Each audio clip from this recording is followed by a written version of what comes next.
সেই সংসারে কখনো আল্লাহ তাআলার রহমত আসে না যেই সংসারে স্বামীর কটু কথার কারণে স্ত্রীর চোখ থেকে পানি বের হয়, অশ্রু বের হয়।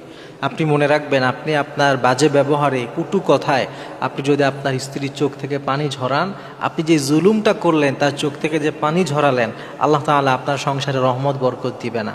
অনেক সময় দেখা যায় স্বামীরা এমন বাজে ব্যবহার করে, আপনার শরীর থেকে যদি রক্ত ফোঁটা বের হয়, সেটার থেকেও বেশি কষ্টকর হয় অনেক সময় চোখ থেকে পানি বের হলে।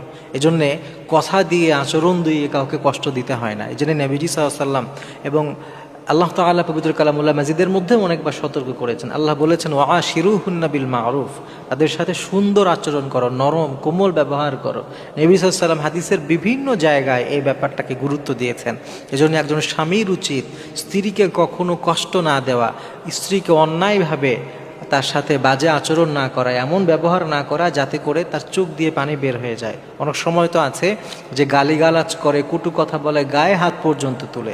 যেই স্বামী তার স্ত্রীর গায়ে হাত তুলে, সে আসলে স্বামী হওয়ার উপযুক্ত না, সে পুরুষই হওয়ার উপযুক্ত না। যে কোনো নারীর গায়ে হাত তুললো, সে একটা পুরুষ না, সে একটা কাপুরুষ।